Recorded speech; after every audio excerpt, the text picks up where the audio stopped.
I've been intermittent fasting for a year and some change now, and it has legit changed my life. I'm gonna assume we're all on the same page and you know what intermittent fasting is if you clicked on this video, but in the unlikely event you don't know what it is and you're somehow here anyway, I will refer you to www.google.com.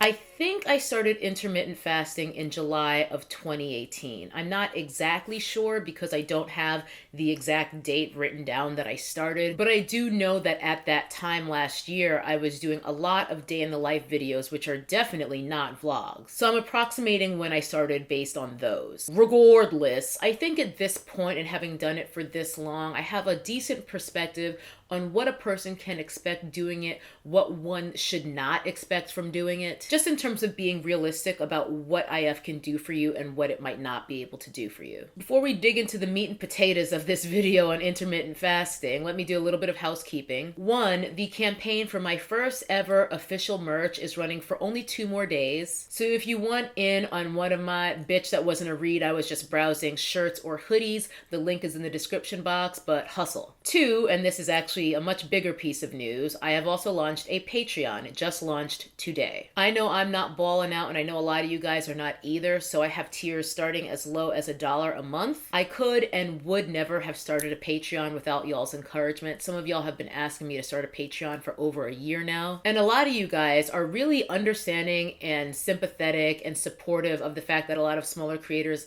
like such as myself, are getting demonetized pretty frequently, and you were asking in ways you could help. You know, do you have a Patreon? I'd sign up, that sort of thing. So now I finally do, despite my reticence to actually start a Patreon. I am now very excited to have one. I'm looking forward to be able to dig into topics and create content without the burden of YouTube censorship, and also to make videos that I know some of you guys like, but maybe not everyone else does, and I won't have to worry about burdening people's feeds with me doing videos like what I eat in a day on here any longer. Those types of videos will probably only be on Patreon going forward. So this channel isn't going anywhere. I'm still going to be creating content up here, but it is getting harder and harder to figure out ways to do it where my time and efforts aren't wasted and I don't get my little $3 and change or whatever I might get when I work so hard in a video because it just gets demonetized by YouTube in the end. Anyway, I don't want to blather on for too long plugging my Patreon. The point is, it is finally here. The link is in the description box.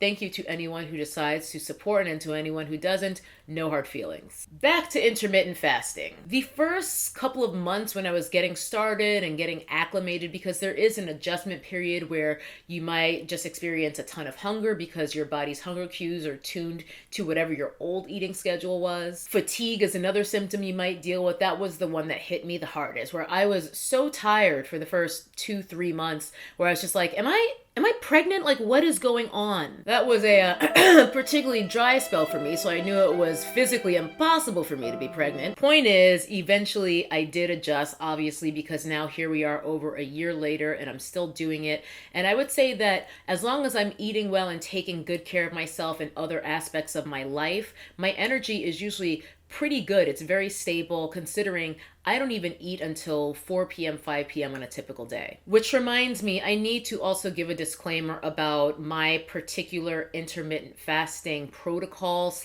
lifestyle. With this and with anything I talk about on this channel, I always want it to be crystal clear that this is by no means prescriptive. I'm telling you what I do, not what to do. Just because I have whatever eating and fasting window doesn't mean that that's what you should do or that that's going to even work very well for you. So I give this information only anecdotally, and yes, I usually cut off my eating by 10 p.m., so no calories whatsoever through food or drink later than that. And I usually start eating around 5 or 6 p.m., so typically my eating window is between 5 and 6 hours on a regular day. I am by no means rigid about it, and because I'm so well adjusted to this lifestyle, because I've been doing it for so long, I often won't even notice what time it is. I'll just naturally start getting hungry when my eating window opens because now my body is conditioned to expect food at those times. And in short, it's easy for me. It's easy for me to do this every day. And as I said, I'm not rigid. So if for some reason I'm sick, for example, I'm just getting over a cold, I basically didn't intermittent fast while I had my cold because one, feed a cold, starve a fever. And as well because I was taking my medication. If you guys watched my How I Never Get Sick video, you know that I don't really take like Dayquil or stuff like that whenever I do have a cold. All of my cold and flu measures are very holistic, so I take things like honey, lemon, apple cider vinegar, and all of these things when ingested will trigger an insulin response, which means you're no longer fasting. But once I was up for the day, I did want to start getting that stuff in my system as quickly as possible. So yeah, I'm not rigid. If my circumstances change, perhaps I have a late dinner or drinks with friends or something that I want to plan for at night, then I just move things around and do my best to accommodate, or even just extend my eating window longer so that I can accommodate any calories from adult beverages. I am by no means an intermittent fasting resource, but one that I can recommend is Fledge Fitness. His channel is devoted pretty much exclusively to videos on intermittent fasting. I don't know how that's sustainable, but he has somehow done it for a few years now, and he's got videos on pretty much any question you could possibly have about intermittent fasting, so I will link his channel right here. Another resource I used when I was first getting started was Thomas DeLauer, but I have since unsubbed for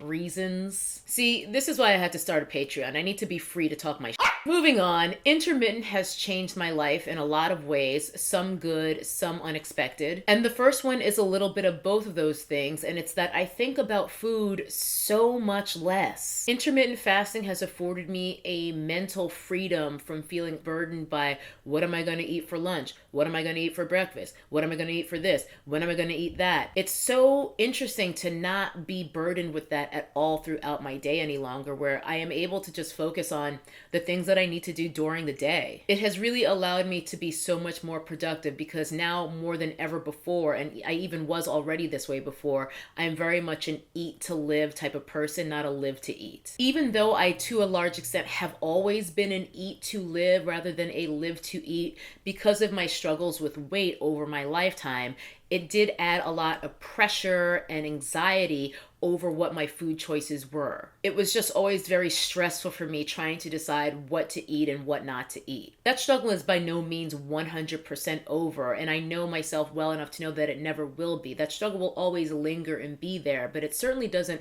manifest in the way that it used to. And I basically am just not freaked out about food any longer. Or at least I'm way, way, way, way less freaked out about food. Intermittent fasting has also allowed me to eat intuitively in the way that all those fitness influencers mean it, but I've already talked about my issues with that term. Almost all of us are eating intuitively. The problem is just that our intuition is out of tune, and that's how we wind up at the drive-thru. Either way, I have found that because of the time-restricted nature of intermittent fasting, once it is time for me to eat, I'm really much more able to hone in on what it is that my body needs that day. I can actually feel when I need to eat more carbs one day versus another because my energy's lower. And when I do have a treat, which I do fairly regularly, it's not a binge usually. I did a video not too long ago as well explaining to you guys that I'm still very much susceptible to binges. Again, you're never fully healed when you have disordered eating patterns, in my opinion. It's a constant work in progress, but I do feel that the fact that I'm now the type of person who can have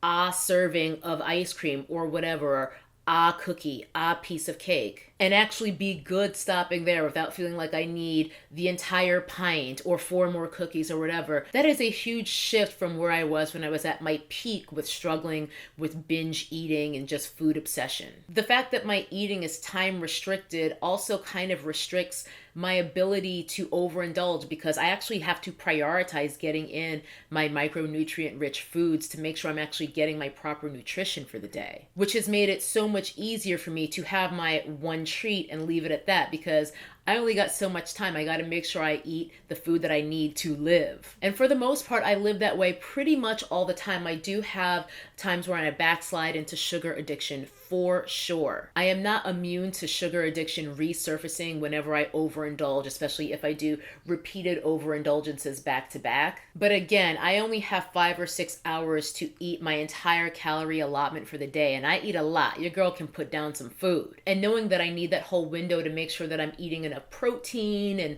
complex carbs and healthy fats, it really minimizes the damage I can realistically do. The time restriction in and of itself restricts how much damage I can actually do, and I have found that it's allowed me to significantly minimize fat gain in times when I'm definitely probably eating not as well as I should. And then the rest of the time, which is most of the time where I'm eating well and getting my vegetables and lean protein, it's made it incredibly easy for me to maintain my weight in a way that I was still struggling with even when I was eating well and just eating whenever I felt like it. With being in a fasted state for well over 12 hours most days, my body's become very well adapted. It's very fat adapted. I'm able to go into ketosis a lot more efficiently than I would have done when I first started. And I also just generally feel like it's made me much more prepared for the impending zombie apocalypse, because ain't nobody gonna be eating 3 square when that happens. Even before I started doing intermittent fasting, I learned the hard way that you literally cannot outrun a bad diet. You cannot outtrain a bad diet. And with intermittent fasting, even without trying or forcing myself,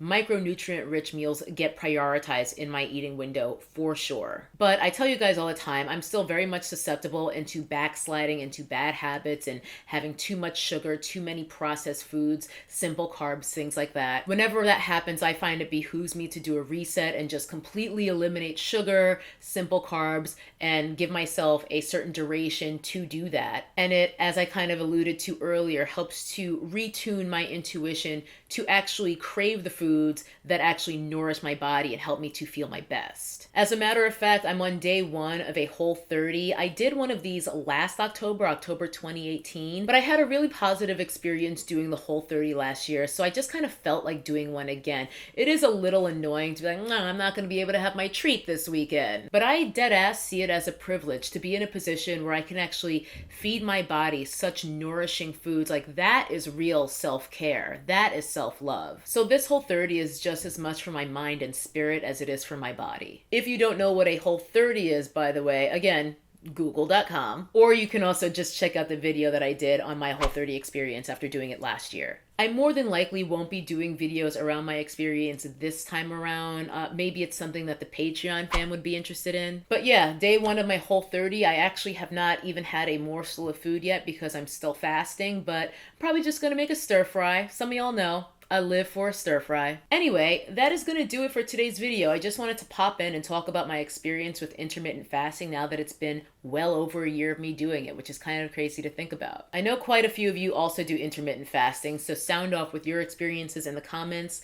Maybe you might be able to help someone who's looking to try it out. If intermittent fasting doesn't work for you, do not feel badly about it. I mean, it doesn't work for everyone. I just wanted to share my perspective because with this and with all of my videos, I'm hoping it might help somebody. Anyway, thanks for hanging out with me on this Tea Talks Tuesday, and I will see you guys in the next video. But before I go, I will remind you of one thing.